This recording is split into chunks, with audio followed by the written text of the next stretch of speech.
Vamos a hoy mismo, ya tenemos en línea telefónica al licenciado Rolando Emanuel Jiménez. Buenos días, bienvenido a PAB. Muy buenos días, Alfonso, y buenos días al público que siempre te escucha. Bueno, ¿qué ha estado ocurriendo con la jueza Taylor Swain? ¿Qué está pasando con los planes de ajuste?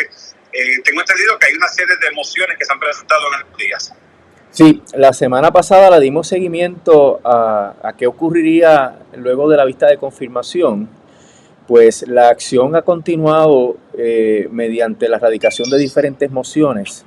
Como la Junta es la que promueve el caso de quiebra y presenta todos los documentos que incluyen no solamente el plan, Alfonso, incluye un juego de documentos suplementarios, porque por ejemplo si hay que hacer un nuevo trust agreement, un nuevo fideicomiso para los bonos, pues ellos tienen que someter los documentos del fideicomiso, de las emisiones de bonos, todo eso la Junta lo ha ido sometiendo, y a la luz de que se va negociando o se van discutiendo las objeciones, la Junta ha ido haciéndole cambios al octavo plan de ajuste. El octavo vino cuando el asunto de las pensiones y la ley 53, pero ya lo han enmendado como 3 veces, Alfonso, y hay un issue tal vez un poquito gracioso o misterioso. No han querido ponerle el noveno plan, no han querido subir el numerito, y no sé si es un asunto de superstición, porque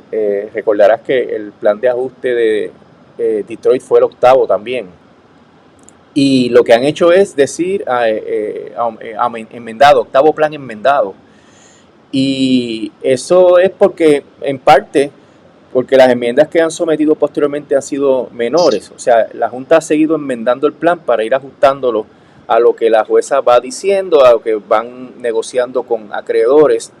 Pero esta semana pasada se radicaron todas las objeciones a los últimos documentos. El último documento objetado es el documento donde la Junta propone las determinaciones de hecho y de derecho. Y para que los radioescuchas entiendan el contexto de eso, pues cuando un juez tiene que resolver un caso complejo, tiene la discreción de pedirle a la parte victoriosa, o ambas partes, si todavía no ha decidido quién ganó el caso, pues que sometan un proyecto de sentencia.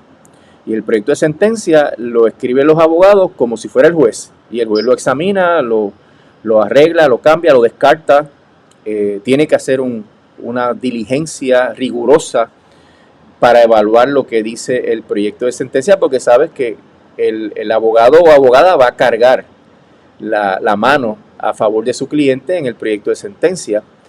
Y la Junta pues hace eso, somete este documento donde tiene que estar todo argumentado detalladamente, porque eventualmente estos casos podrían llegar al primer circuito de apelaciones. Y las objeciones de los diferentes grupos, las cooperativas, las empresas de leche, las compañías de bienes raíces que han objetado el plan, pues se reiteraron, volvieron a radicar las mismas objeciones. Así que sigue habiendo oposición, no ha habido resolución de los issues. El asunto es que entonces la jueza tiene que considerar lo que escribió la Junta en ese último documento y analizarlo y justificarlo eventualmente. Lo más curioso que ha ocurrido, Alfonso, es que AFAF, que es el representante exclusivo del gobierno de Puerto Rico en los casos de título 3, radicó por fin una objeción al asunto del campo ocupado, del preemption de las leyes locales. Y no es que esté argumentando que no procede, lo que está argumentando es que algunas de las instancias en las cuales la Junta está alegando campo ocupado, pues no proceden en derecho. Y para los radioescuchas, para explicar este detalle, qué significa esto de campo ocupado, pues es una doctrina de derecho federal que la Constitución es suprema, va por encima, la Constitución federal va por encima de las leyes de los estados y hasta de las constituciones de los estados. Y esto hace que las leyes federales que se emite el Congreso, pues también vayan por encima de las leyes locales de los estados y de los territorios. Y eso lo que se dice en español es que ocupan el campo. En inglés es preemption. Y aquí la Junta quiere eliminar toda una larga lista de leyes que son del Código y de las leyes de Puerto Rico, y añadió leyes posteriores a la aprobación de promesa. Y ahí surge un issue porque a base de lo que ya la jueza ha resuelto, para que la Junta pueda anular una ley que se haya aprobado luego de la aprobación de la ley promesa, valga la redundancia, pues tiene que llevar un caso en contra del gobierno, lo que se llama un procedimiento adversativo. Y esos son los casos que la Junta ha ido llevando, donde se ha anulado, por ejemplo, la ley 29, que eximía a los municipios del pago de los dineros de retiro y de plan médico, y el último, el caso de retiro digno. Y en un caso adversativo, tú como parte demandada, en este caso el gobierno, tienes derecho a defenderse y a hacer planteamientos de derecho y a cuestionar la prueba que presenta la Junta. Entonces la Junta, por la cocina, quiere anular varias leyes, entre ellas la 80, 81, 82, que establecen diferentes beneficios de retiro a los empleados. Y el gobierno está diciendo, no puedes hacerlo con el plan de ajuste. Tenía que haber... Esas son leyes que estaban aprobadas antes de que comenzara la Junta a trabajar. No, después. Esas son leyes posteriores. El issue es con las leyes posteriores. Porque el AFAF reconoce que la sección de promesa, me parece que es la 104, que establece que va por encima de todas las leyes territoriales, pues a las leyes que existían cuando se aprobó promesa, pues que estén en conflicto con promesa. Porque son dos cosas, ¿verdad? Estar en conflicto con promesa, porque le quita algún poder a la Junta, porque es incongruente con lo que dice la ley promesa, pues esas leyes previas a promesa pues estarían desplazadas, y eso está en el Exhibit K del plan. Pero el gobierno está objetando las leyes nuevas, porque las leyes nuevas, el problema que tendrían es que son incompatibles con el plan fiscal aprobado por la Junta. Pero para que eso se pueda materializar, que queden realmente desplazadas, la Junta tenía que demandar al gobierno, y eso no ocurrió. En el proceso de confirmación del plan de ajuste de deuda, el gobierno no tiene los mismos derechos de oponerse, de descubrimiento de pruebas, etcétera, y de presentar pruebas que tendrían un caso adversativo, una demanda donde se pida la anulación de estas leyes. Y el gobierno está diciendo que la Junta no tiene ese poder de colar por la cocina la anulación de esas leyes. Aparte de que objeta también en la anulación de otras leyes porque no están justificados en los hechos ni el derecho, que no tiene suficiente base en las declaraciones. O sea, hizo una lista de como 10 objeciones a lo que dice el memorando de derecho, el proyecto de sentencia que sometió la Junta de Supervisión Fiscal para que la jueza confirme. Entonces, como hemos mencionado en un par de programas, el Departamento de Justicia pidió una prórroga, y desafortunadamente, Alfonso, se sigue diciendo en la prensa de San Juan que esa moción del Departamento de Justicia Federal pospone el trámite de confirmación del plan, y quiero reiterarlo que no lo pospone, porque la jueza dijo que la jueza podía seguir el caso si declaraba sin lugar las objeciones constitucionales. Entonces eso está mandando el mensaje a los opositores del plan de que le van a pasar el rolo, ¿verdad? Y si la jueza declara sin lugar las objeciones constitucionales, pues es académico que el Departamento de Justicia intervenga en el caso, lo que daría entonces pie a que la jueza pueda emitir una sentencia de confirmación en o antes del 15 de diciembre de este año, lo cual no es final y firme, se puede apelar, y por la militancia que ha habido en los opositores, porque no le han perdido pie ni pisada a la Junta. Cada vez que la Junta radica en algo, estos opositores radican sus oposiciones. Pues yo puedo presumir que si la jueza declara sin lugar los planteamientos, pues van a recurrir al primer circuito. Mira, está involucrado aquí, Alfonso, el cálculo que la Junta reconoce que hay 390 millones involucrados en estas objeciones. Así que es dinero sustancial que de seguro va a hacer que estas partes apelen hasta el Tribunal Supremo de los Estados Unidos. Y el issue que tal vez más fuerte es el de el taking. O sea, tú tienes una propiedad, el gobierno viene y te la expropia, y la Constitución Federal y la de Puerto Rico dicen que te tiene que pagar la justa compensación, y la justa compensación es el valor en el mercado del bien incautado o expropiado, y la Junta quiere pagarle 20 centavos de dólar en vez del valor en el mercado. Así que es un planteamiento bien interesante, porque es el choque entre la cláusula de las quiebras de la Constitución Federal que le da unos poderes extraordinarios a los tribunales de quiebra, y la cláusula de la justa compensación. Entonces habría que analizar qué vino primero, ¿verdad? Si esto es la quinta enmienda vino después de la cláusula de las quiebras, porque la cláusula de las quiebras es un poder que se le delega al Congreso. Y cuando tú enmiendas la Constitución, tú ajustas o tienes que interpretar las disposiciones previas de la Constitución conforme a la enmienda. Así que si tú tenías una cláusula de uniformidad de las quiebras y que le da unos poderes enormes a los tribunales de quiebra, cuando enmiendas la Constitución y dices que nadie puede ser privado de la propiedad sin una justa compensación, pues, aplica aquello. Aplica lo que vino después, ¿verdad? La quinta enmienda. Y eso está súper interesante, lo cual augura que si la jueza declara sin lugar esto, pues me parece que las partes tienen suficiente incentivo, 390 millones de dólares es suficiente incentivo para recurrir a los tribunales apelativos norteamericanos hasta la última instancia, que es el Tribunal Supremo de los Estados Unidos. Ahora, ¿Quiénes son esas partes, licenciado? Perdone. Pues hay compañías de bienes raíces, sucesiones, hay compañías de leche, Suiza Dairy, por ejemplo, está Mafre. ¿Son esos mayoría puertorriqueños? ¿O también hay...? Bueno, compañías locales, son compañías locales, aunque Mafre es española, ¿verdad? Pero pues sí, está alegando violaciones constitucionales que se han dado aquí en Puerto Rico. Están las cooperativas también.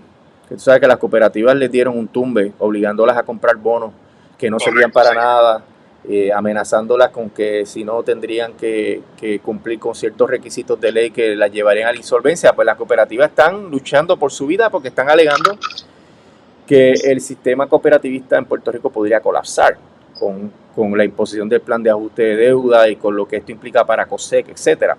Así que hay suficientes incentivos para llevar esto todo el curso hacia el Supremo.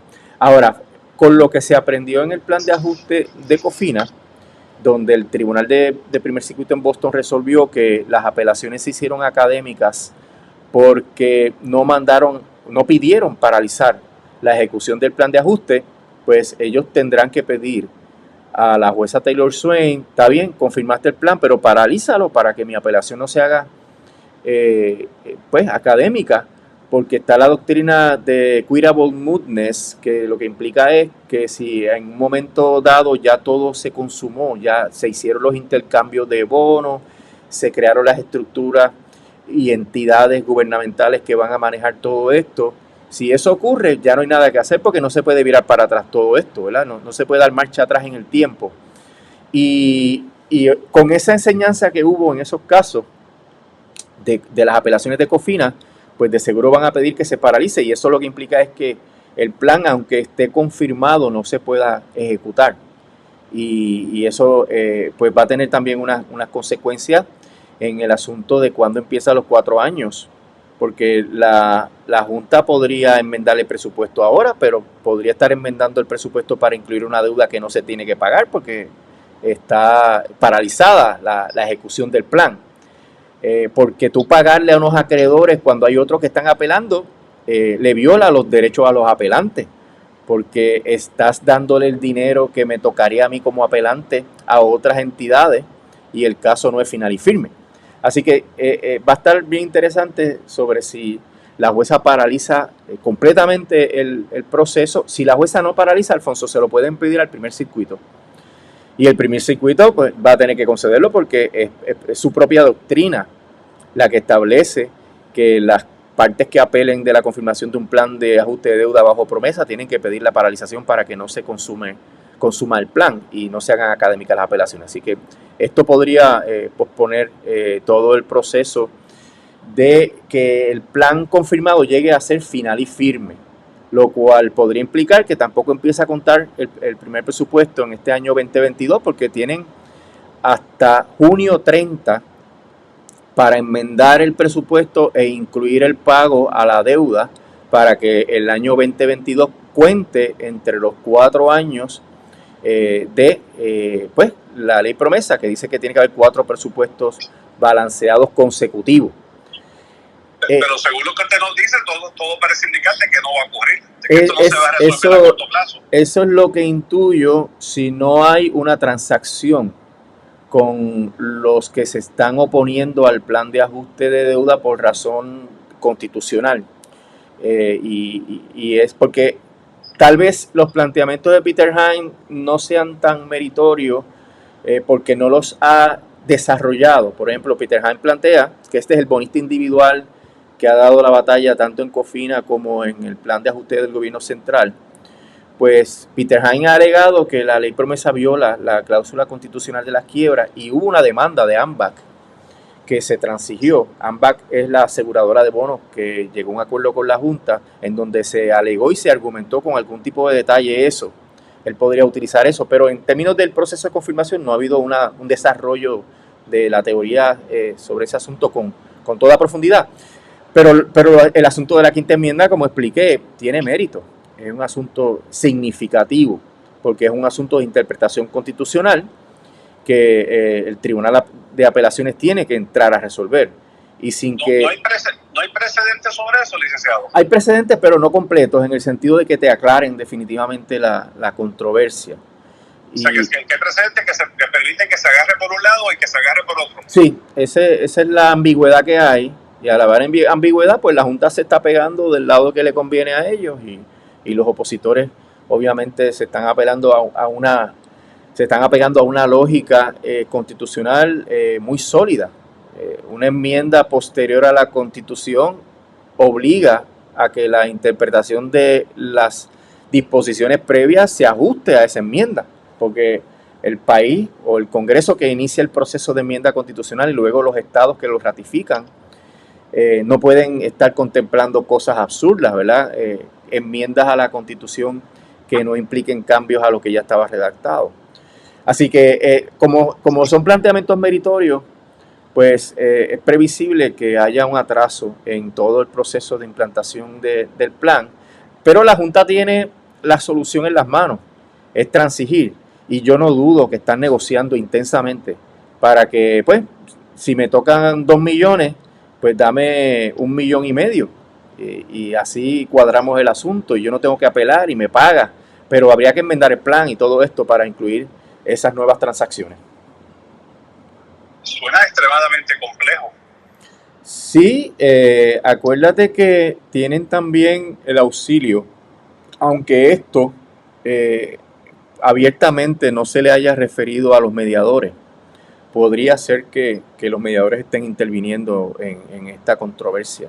Normalmente la jueza refiere a asuntos bien puntuales y concretos a los mediadores, pero como los mediadores siempre han estado ahí en el trámite y la jueza lo ha ido poco a poco revelando, ¿verdad? Mira, porque participaron los mediadores en esto y en lo otro, pues a lo mejor los mediadores intervienen. Pero ha llegado esto muy lejos sin que haya ocurrido ese arreglo. Aparentemente están bastante distanciados entre los que pues alegan que se les debe compensar por la expropiación y lo que está ofreciendo la Junta.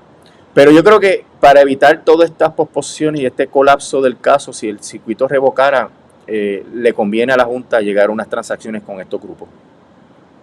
Pero le conviene a las partes. Uno siempre habla de que un buen acuerdo es mejor que una mala decisión, pero sí. Estamos hablando de mucho dinero y para alguien que diga, mira, mejor es uno que dos, pero con uno no resuelvo, no hace falta los dos. Sí, estoy peleando. Sí, no, definitivamente es una cuestión de dólares y centavos, una cuestión de negocio. Una decisión de evaluar los costos, los beneficios y los riesgos a los fines de negociar y llegar a una transacción. Pero hasta ahora lo que aparece en el plan son menos de 20 centavos por dólar.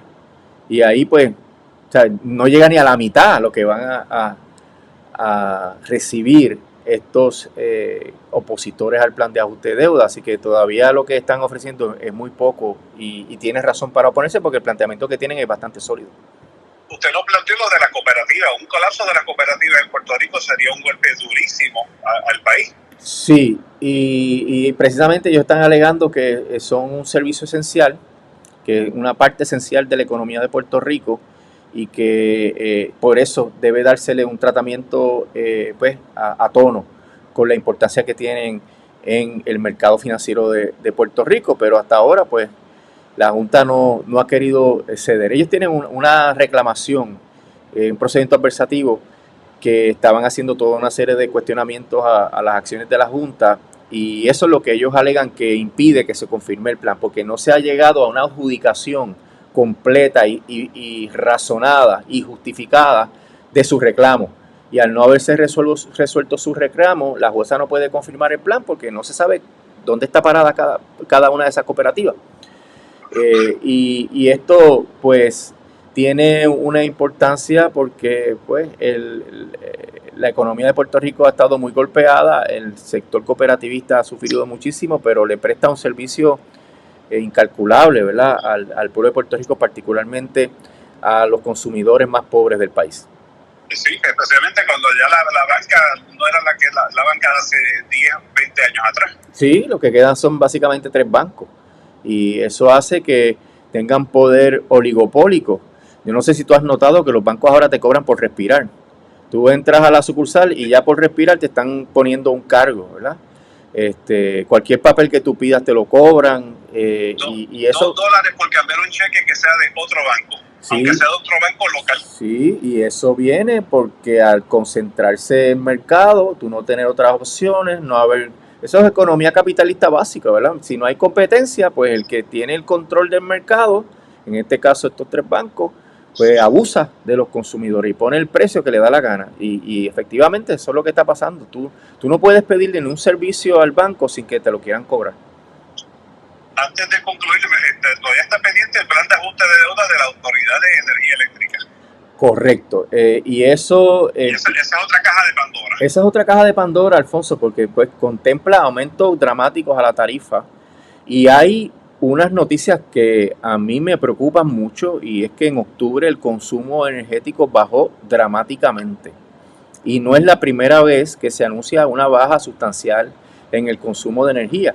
Si hay menos consumo, y que puede ser porque la gente se está desconectando o porque la gente está ahorrando de verdad ante los aumentos de la energía eléctrica, o simplemente porque los negocios están cerrando y al estar cerrando no consumen.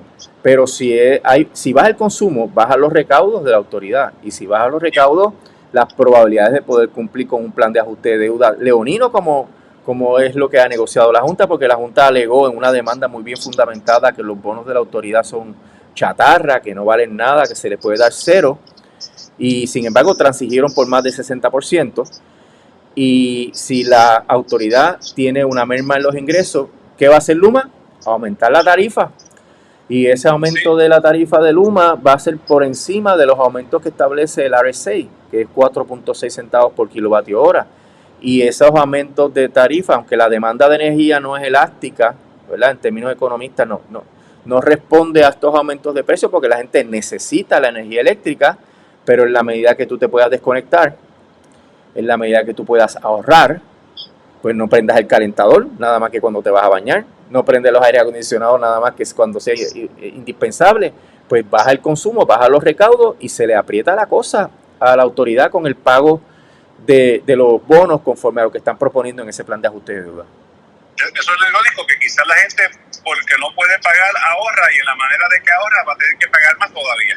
Sí, porque el ahorro baja el consumo y fuerza a Luma a pedir aumentos para cumplir con los bonos, y al pedir esos aumentos pues es un círculo vicioso. Si pide más aumentos, pues yo tengo que ahorrar más, y esto es para los que podríamos pagar la luz. Hay gente que no va a poder pagar la luz, entonces van a venir los problemas de humanitarios, ¿verdad?, de las desconexiones, porque Luma no va a tener piedad.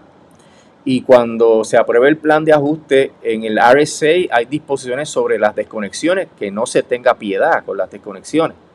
Ahora no está ocurriendo eso, Alfonso, porque sabes que hay una ley que impide las desconexiones por razón de la emergencia de la pandemia. Y eso le dio un alivio brutal a mucha gente, incluyendo muchos negocios. Pero cuando esa ley se derogue, la que impide que te corten la luz por razón de la emergencia, pues va a haber un problema de desconexiones en el país, tanto a consumidores como a negocios, que podría generar un aumento en las quiebras también y en el deterioro económico general del país. ¿Esa es una ley federal o una ley local? Es una ley local, es una ley local. Bueno, ¿y no habría suficiente presión política para que no la deroguen? Lo que ocurre es que sigue menoscabando. Acuérdate, Luma está diciendo que ya tiene un déficit de 32 millones de dólares. Y lo están diciendo así porque no tienen control de gastos. O sea, no hay ni incentivos ni fiscalización para el control de gastos. Pero también es porque al bajar el consumo de energía y al no poder desconectar, pues tienen el problema de que les faltan las herramientas para obligar a la gente a pagar. Si a ti no te pueden cortar la luz y tú no puedes pagar, pues bizcocho, sigues consumiendo energía eléctrica sin pagar, pero sigo debiendo. Sí, sigues debiendo y por eso es que esto va a explotar. Eventualmente esto va a explotar. Pero además de que sigues debiendo, Luma no recibe el ingreso que requiere para mantener las operaciones, y entonces va a ir al negociado a pedir aumento. Pero cuando pida aumento, la gente va a ahorrar más o va a haber más gente que no pueda pagar. O sea que va a ser realmente una picada, ¿verdad?, en barrena, como para usar una figura de la aviación. Estás cayendo y lo que hace es cayendo dando vueltas, ¿no? Y eso pues podría ser difícil de recuperar. El panorama no pinta bien, licenciado. Estamos hablando aquí de una explosión social. Sí, porque la energía es un derecho humano. La experiencia que tuvimos con los huracanes lo ratificó. Y sin energía no hay desarrollo económico. Y esto lo que ocasiona, Alfonso, es emigración. Y si aumenta la emigración, baja el consumo, menos consumo, menos contribuciones sobre ingresos y más precario se le pone al país. Y por eso esto de la segunda quiebra, que siempre hemos anticipado aquí, porque el plan de ajuste es demasiado malo para Puerto Rico, pero va esto unido de la mano con el problema de energía eléctrica, que un aumento, como se prevé, de la energía eléctrica va a ocasionar un deterioro económico significativo. Y esto ocasiona entonces despido, y la gente despedida se va del país. Imagínate, con el plan de ajuste se prevé que 40 municipios cierren sus ayuntamientos. Imagínate toda la gente que sale de esos municipios y queda desempleada por esos cierres. ¿Qué van a hacer? Pues la gente coge las maletas y no se puede culpar a la gente que emigre, porque están buscando lo mejor para sí y para su familia. Pero tiene todas estas otras consecuencias. Y esto es hechura de la Junta, Alfonso, porque esto que está pasando era previsible y se ha discutido siempre como una de las consecuencias más malas de las políticas de austeridad que ellos están imponiendo desde que llegaron aquí. Licenciado, muchas gracias. No. Es difícil para un lunes por la mañana escuchar todas estas noticias, pero es importante saber lo que está ocurriendo y lo que va a ocurrir. Definitivamente, Alfonso, siempre estamos al orden. Que pase buena semana. Muchísimas gracias.